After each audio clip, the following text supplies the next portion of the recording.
mois, on a estimé qu'on a à peu près 2 ppm. 2 parties par million. 2 parties par million.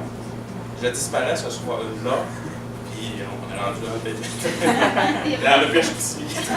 Ah, excusez. Donc, c'est très, très, très peu de personnes. Mais pour avoir le droit de faire ça, ça prend quand même de l'autorisation? Non? Même pas? Ah, ben, pour être administrateur, par exemple? Ouais. Oui. Oui, pour être administrateur, il faut passer au travers de ce qu'on appelle un vote communautaire. C'est-à-dire que là, la personne elle va présenter sa candidature, elle va dire j'ai telle expérience, j'ai fait telle chose, telle chose, telle chose. Là, les autres personnes de la communauté vont dire oui, on t'accorde des outils supplémentaires, non, on ne t'accorde pas d'outils supplémentaires. Combien d'administrateurs sur Wikipédia en français? 169. Combien qui sont québécois? Combien qui sont québécois? J'en connais une dizaine au Québec. Vous autres, je ne sais pas, là. Plus que ça? Non, je sais que vous... Mais est-ce que vous en connaissez? Moi, je ne suis pas le mine non plus. Non, moi, jamais je passerai au travers d'un vote communautaire. Jamais. Je brasse trop les gens, là. Je leur brasse trop les gadanes, là. Non, moi, je passe. Question ici, oui? Ah non, c'est moi, j'allais demander s'il y avait un là-dedans qui est admin. Non. Non.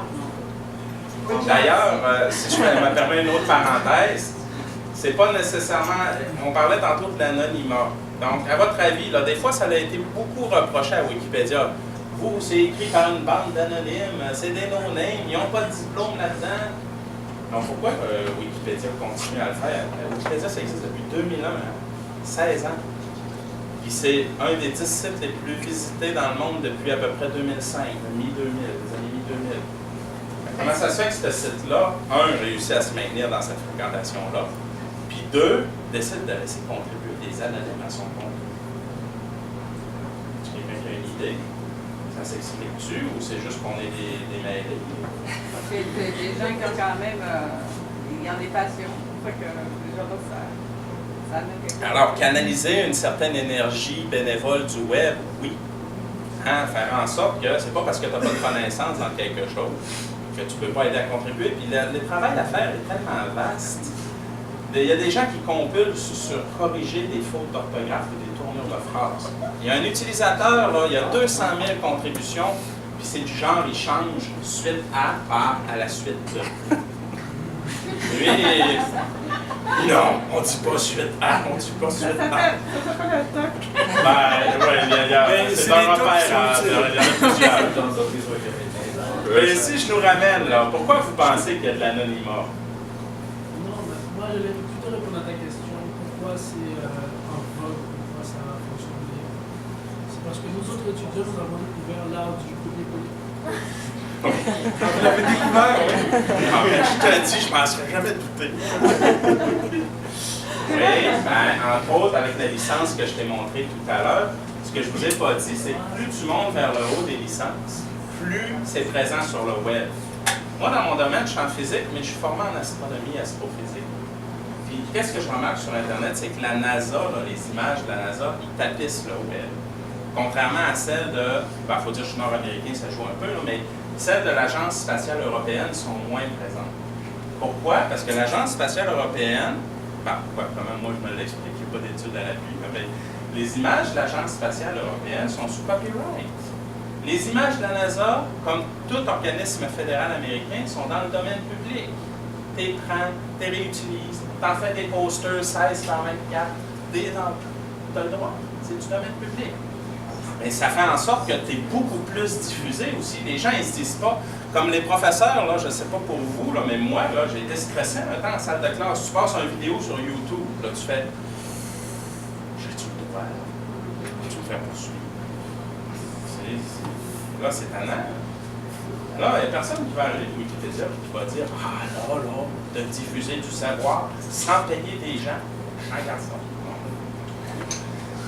Sur l'anonymat, ce serait plus pour pas être reconnu, justement, vous êtes pointé, on peut faire des ajouts, mais que c'est bien personnel pour ça, il y a comme une partie.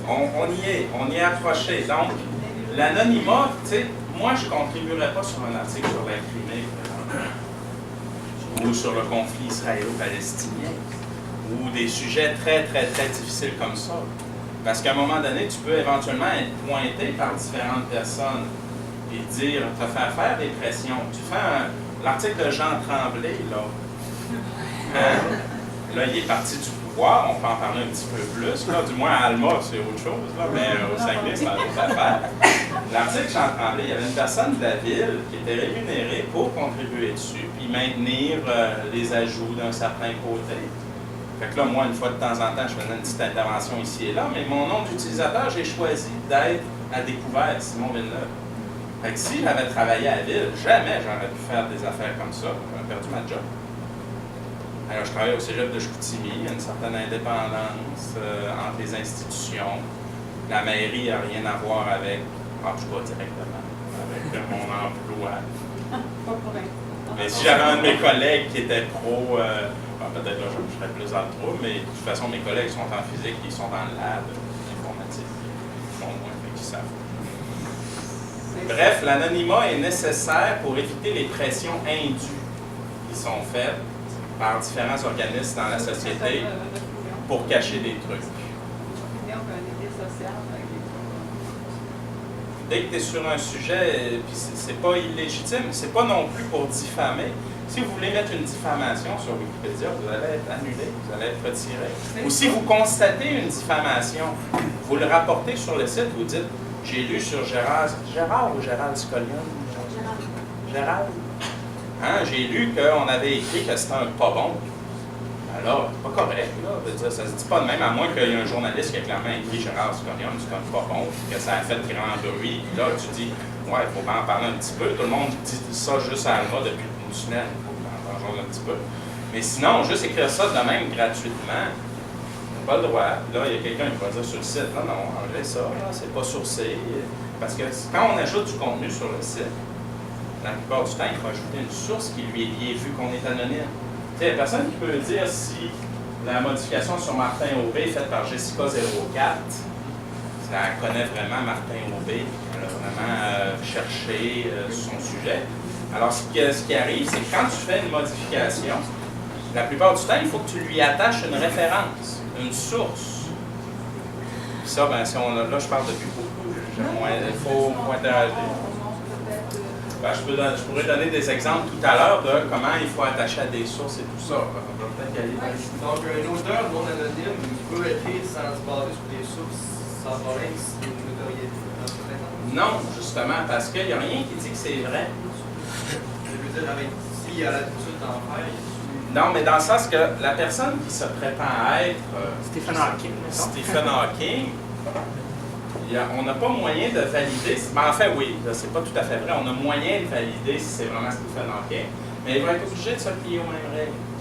Mais l'avantage qu'un auteur a par rapport à un no-name, c'est que la personne qui a une formation dans un domaine, elle les connaît, les sources. Stephen Hawking, là, tu lui demandes d'écrire sur la cosmologie. Là, il va dire l'univers est né il y a 13,7 milliards d'années, plus ou moins 200 millions d'années. Il va être capable de dire c'est tel article scientifique qui dit ça.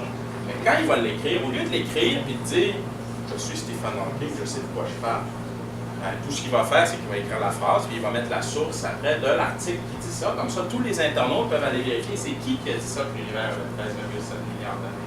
Quand est-ce qu'il l'a dit? Quelle expérience qu'ils ont faite pour vérifier ça? Donc, peu importe qui tu es, il faut que tu puisses donner une référence extérieure au site qui confirme ce que tu dis. Là, il y a toute une manière d'évaluer les sources primaires, secondaires, tertiaires, de qualité. Il y a une formation aussi reliée à ça, hein? Pardon? Il y a une formation reliée à ça pour... On apprend plein de choses là-dessus. Vous voulez dire filtrer une formation sur pour, Wikipédia? non, pour être capable de rentrer des données et savoir tout comment ça fonctionne. Contribuer. Il y a des manières de fonctionner, il y a des règles. Mais en fait, nous, c'est un peu pour ça qu'on est là, parce que... ok, je vais juste vous poser une question. Qui parmi vous est déjà allé sur Wikipédia? Bon. Mais là, un des problèmes qu'on se rend compte, c'est que là, toutes les mains sont levées, tout le monde va sur Wikipédia, mais qui sait comment ça fonctionne à l'interne? Nous, on est là un peu pour vous montrer comment ça marche en arrière. Parce qu'on l'utilise tous, mais on n'est pas capable de dire qu'est-ce qui fait que quelque chose peut être sur Wikipédia ou ne peut pas être sur Wikipédia. Par exemple, si vous lisez le journal, vous lisez le Devoir, vous lisez le Quotidien, peu importe, eux, ils ont un code journalistique ou une manière de faire, ce qui fait que quand c'est juste des oui-dire, ils ne pourront pas en parler parce qu'ils doivent dire uniquement des informations publiques qui sont vérifiables. Dans Wikipédia, ça fonctionne un petit peu comme ça. Mais là, on est là un peu pour vous démystifier l'arrière-boutique. Finalement, on voit les articles, mais on ne voit pas nécessairement tout ce qui a fait que l'article peut exister. C'est un peu la raison de notre venue ici ce matin. Qui a déjà parmi vous fait une contribution dans Wikipédia d'une manière ou d'une autre dans le passé? OK. Est-ce que vous l'avez fait avec votre adresse IP, c'est-à-dire anonyme, ou vous l'avez fait en vous ayant créé un compte au préalable? OK. Et est-ce que l'information que toi tu as mis, est-ce qu'elle est toujours là? Ou est-ce que c'est une niaiserie parce que tu voulais faire ton drôle? Tu voulais faire ton drôle, hein? Ouais. OK. Et toi, même chose? Ou tu voulais faire ton drôle aussi? Ouais. Puis l'information, est-ce qu'elle est restée par après? Elle est encore là? Ah ouais! Puis c'était sur quoi? Tu veux te préparer à l'effacer? Sur Doc le Doc Mayou? Ah, ça, il y a des affaires drôles là-dessus. Donc, qu'est-ce que tu es allé dire sur le Doc Mayou? Est-ce que tu parlais de sa barbe ou encore tu avais des informations privilégiées sur sa famille? Pardon? Tu as mis des niaiseries. Puis c'est encore là? OK. On va-tu voir? On peut aller voir? Oui, le Doc Mayou. Je suis en train de ça, c'est les dernières. On se rapproche du panier. Donc là, on voit, il y en a la liste sur le musée du fromage qui a été remplacé ici. Le fromage Perron est le meilleur fromage du Saguenay-Lac-Saint-Jean depuis sa création. Là, on peut regarder combien de temps de vandalisme il reste en ligne. Là, ça a été annulé à... Mais il y a toutes sortes de manières. OK. Alors, regardez, peut-être on ira sur le Doc Mayou tout à l'heure, mais c'est pas nécessairement une personnalité non plus avec laquelle je suis super à l'aise de discuter avec 70 personnes. Ici, vous avez les modifications qui ont été faites sous IP. Sous IP, ça veut dire de l'adresse IP du Cégep d'Alma ici. Donc, c'est des modifications. On voit qu'il y en a une à peu près aux quelques jours qui a été faite. La dernière, c'est le musée du fromage cheddar sur lequel ça a été fait. Et quand on va voir la modification qui a été faite sur le musée du fromage cheddar le 27 novembre, ça veut dire aujourd'hui, mais à 15h11. Donc 15h11, ça veut dire il y a 6 minutes, probablement quand une personne dans la salle de classe, là, il parle ici dans la salle. Parce que souvent les gens, quand on en parle, ça nous donne l'idée de tester le système. Donc, quand on regarde ici la modification qui a été faite, la personne elle a ajouté, ici c'est ce qu'on appelle un diff. Un diff, ça montre la version d'avant et la version d'après de l'article. Puis ce qu'on constate ici, c'est que la personne elle a ajouté le fromage Perron est le meilleur fromage du Saguenay-Lac-Saint-Jean depuis sa création. Il y a deux choses.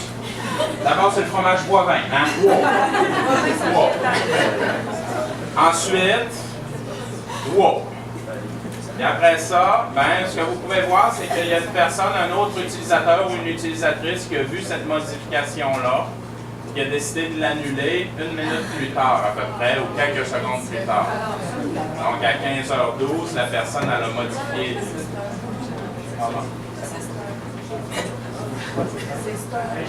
OK, on me demande pourquoi c'est cette heure-là. Est-ce qu'il y a quelqu'un qui a une idée pourquoi c'est cette heure-là qui s'affiche et pas la nôtre? C'est l'heure de Greenwich. Et voilà. Donc, ce qu'ils ont fait sur le site, c'est qu'ils ont mis l'heure qui allait chercher le plus de contributeurs francophones mondiaux. Et 8 contributeurs sur 10 à Wikipédia en français sont en France ou pas en France ou sont en France. Donc, c'est pour ça que c'est l'heure européenne.